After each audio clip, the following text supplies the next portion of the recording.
Hello bachon, let's read the question. The question says, in which of the following cases is the work done maximum?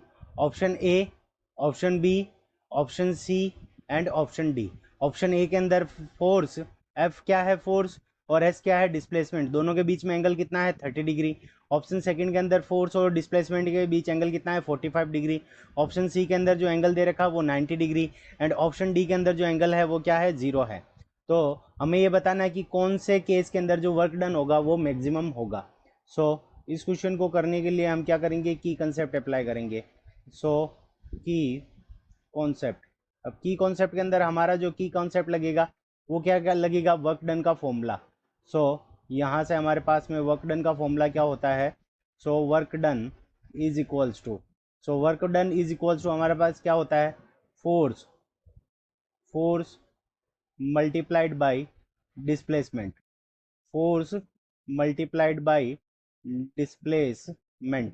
यानी force और multi displacement का multiplication जो होता है वो हमारा किसके इक्वल होता है, कि वो हमारे वर्क डन के इक्वल होता है. और फोर्स को हम किससे लिखते हैं, एफ से, और डिस्प्लेसमेंट को हम किससे लिखते हैं, एस से.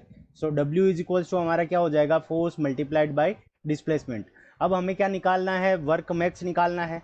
तो डब्ल्यू मैक्स, डब्ल्यू मैक्स के लिए कंडीशन क्या होनी चाहिए, डब्ल्यू मैक्स के लिए जो कंडीशन है वो क्या होनी चाहिए, एफ एंड एस, यानी जो फोर्स है और डिस्प्लेसमेंट है, F and S are in same direction. यानी जो फोर्स और जो डिस्प्लेसमेंट है उन दोनों का बीच का जो एंगल होना चाहिए वो क्या होना चाहिए, 0 होना चाहिए. यानी उन दोनों की जो डायरेक्शन है वो क्या होनी चाहिए, सेम डायरेक्शन के अंदर होना चाहिए.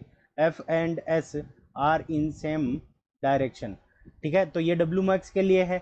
और डब्ल्यू मिनिमम के लिए, डब्ल्यू मिनिमम, डब्ल्यू मिनिमम के लिए क्या होनी चाहिए, F and S, F and S are in, F and S are in opposite, opposite direction. यानी जो डब्ल्यू मिनिमम कब होगा, जब हमारा फोर्स और डिस्प्लेसमेंट क्या होगा, ओपोजिट डायरेक्शन के अंदर होगा. यानी एक दूसरे के विपरीत दिशा के अंदर अगर ये दोनों हैं तो उस कंडीशन के अंदर जो वर्क डन होगा वो हमारा क्या होगा, मिनिमम होगा. अब ऑप्शन ए देखें तो दोनों में फोर्स और डिस्प्लेसमेंट के बीच में जो एंगल होगा वो क्या है, हमारा 30 डिग्री है. तो इस कंडीशन में वर्क डन पॉजिटिव है बट मैक्सिमम नहीं है. ऑप्शन ए हमारा इनकरेक्ट हो गया. ऑप्शन बी के अंदर भी जो वर्क डन होगा वो हमारा पॉजिटिव होगा और ये मैक्सिमम नहीं होगा. ये गलत है. अब इसके अंदर देखो, फोर्स और डिस्प्लेसमेंट के बीच का एंगल कितना है, थीटा बराबर कितना है, 90 डिग्री. तो उस कंडीशन के अंदर जो हमारा वर्क डन होगा W इज इक्वल्स टू क्या होगा, 0. तो 0 है तो ये मैक्सिमम नहीं हो सकता. और देखो ऑप्शन डी के अंदर फोर्स इस डायरेक्शन के अंदर है और डिस्प्लेसमेंट भी हमारा इस डायरेक्शन के बीच में है. तो दोनों के बीच में जो थीटा होगा वो क्या होगा, 0 होगा. यानी दोनों सेम डायरेक्शन के अंदर है.